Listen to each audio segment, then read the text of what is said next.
Hello everyone, welcome back to our channel Awesome Narrations by AisAve, where stories come to life. This is the 6th chapter of our book, Roger and the Ifratias. We hope that you enjoy it. Chapter 6. Evie jumped out of Ospia's arms and flashed her sheepish smile. You look so cute while doing that. Annoying but cute, Ospia said while pulling her cheeks. Are you going to keep on admiring me and my smile, or will you save your friend? Oh, right. Come on, Ospia said, taking Evie by the wrist and running. Not this again. Evie hesitated, but she kept running. Ospia engaged in combat with the fire warriors, and Evie observed the chaotic scene. She noticed Roger lurking behind a tree, spying on Risha and Hrzbet. She tried to move towards them, prompting Ospia to swiftly pull Evie towards her, signaling her to keep silent. With a nod, Ospia directed Evie's attention towards Hugo, who was locked in a fierce battle with Risha. Hugo's agility was on full display as he dodged Risha's swift strikes, his movements fluid and calculated. Risha's attacks were relentless, aimed at vulnerable points, but Hugo managed to evade each blow with precision. When Risha aimed for a fatal strike at his head, Hugo reacted quickly, ducking out of harm's way.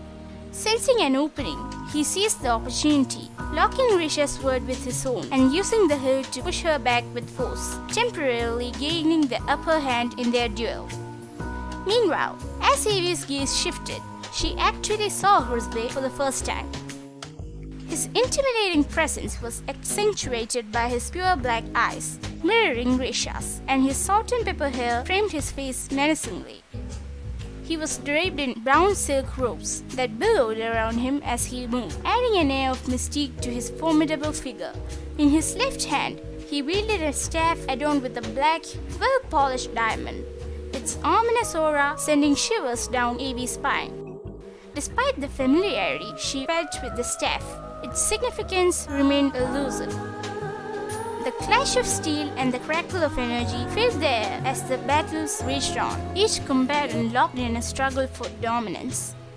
With every move, the tension mounted and Evie braced herself for the unfolding confrontation, uncertain of what the outcome would bring. Hrzbet said, "You were able to defeat my daughter, but will you be able to defeat me?" "I will," Hugo replied. Just then, Roger saw the trick coming and stood in front of Hugo, screaming, "No!"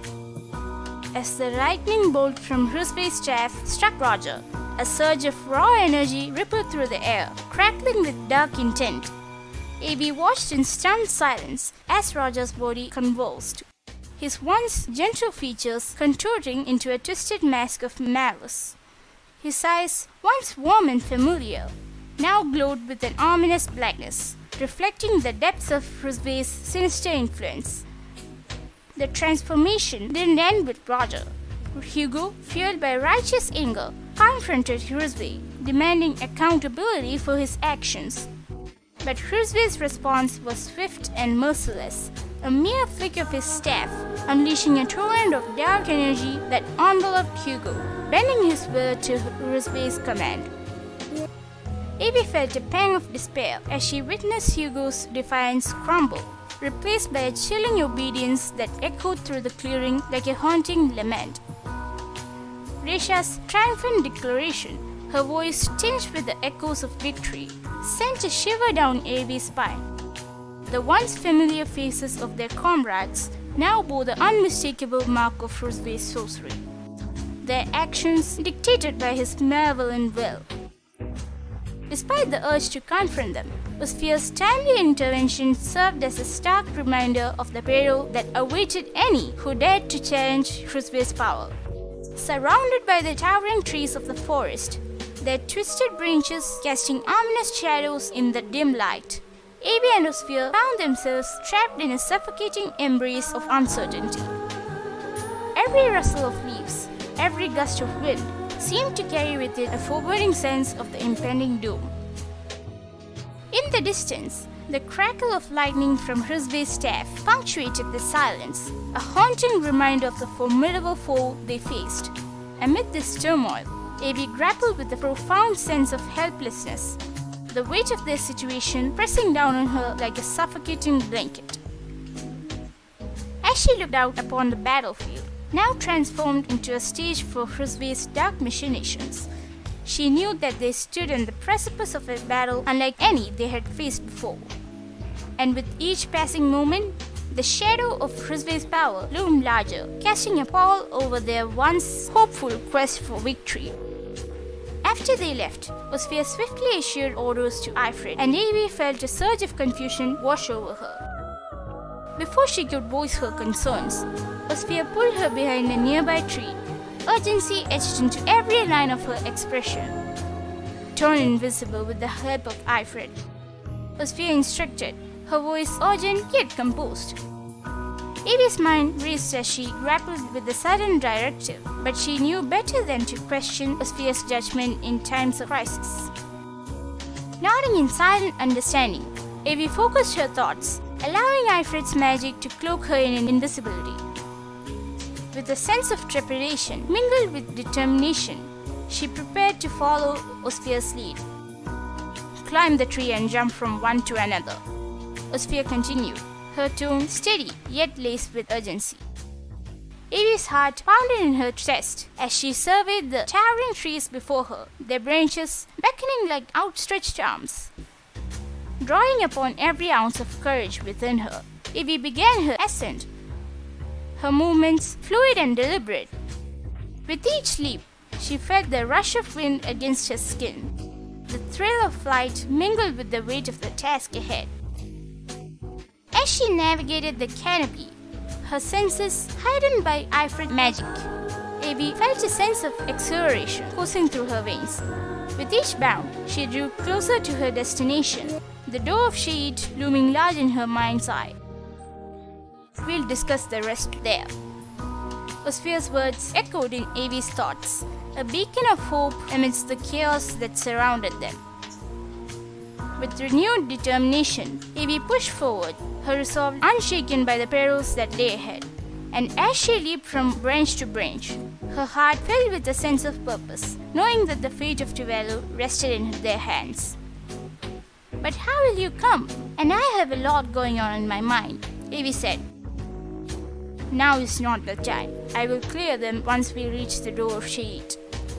At that moment, Nissa landed on the ground and started talking as soon as he saw Avi.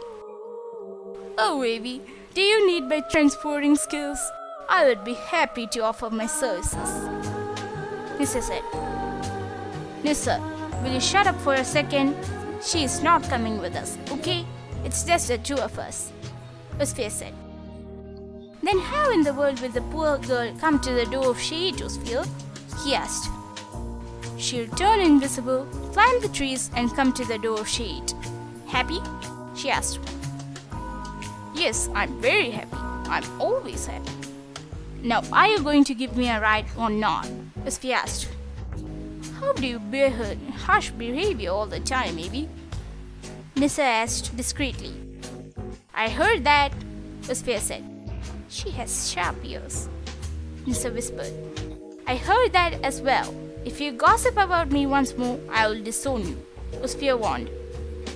Avi laughed and Osphere asked, What? If eagles can laugh, I swear Nissa just did. It was hilarious, Avi said. Osphere gave a hint of a smile and said, Now, don't waste time.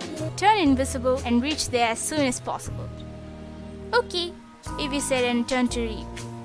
Wait, don't be stressed. Remain calm, stay safe, don't let them... Osphere paused as if she was looking for the right word. Catch you. Okay, see you in the door of shade, Avi said. Osphere watched Avi as she dropped out of sight. I'm so anxious about that girl. She's a tough one, Osphere. She'll be fine. She'll not end up like the other one. Now hop on. We have to reach the door of shade, Nissa said. Osphere mounted Nissa, the majestic eagle, as Avi watched with awe and determination. With a powerful beat of its wings, Nissa took flight, carrying Osphere aloft into the vast expanse of the sky. Abby, perched on a sturdy branch, had kept a vigilant eye on their surroundings, her senses heightened by the urgency of their mission.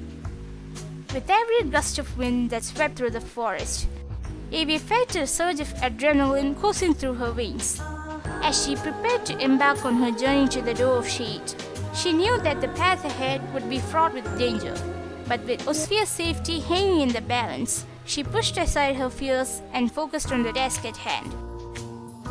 Abby's speed increased as she thought about their conversation. With Ifrit's magic and invisibility, Abby began her descent from the treetops, her movements swift and purposeful. With each step, she navigated the dense foliage with practiced ease, her senses attuned to the slightest hint of danger. But as she made her way through the forest, Abby's heart sank at the sight that greeted her. Crispy and Resha, flanked by Hugo and Roger, were issuing orders with chilling efficiency. The commands hung heavy in the air, a stark reminder of the threat they posed to Ospia and Abby's mission.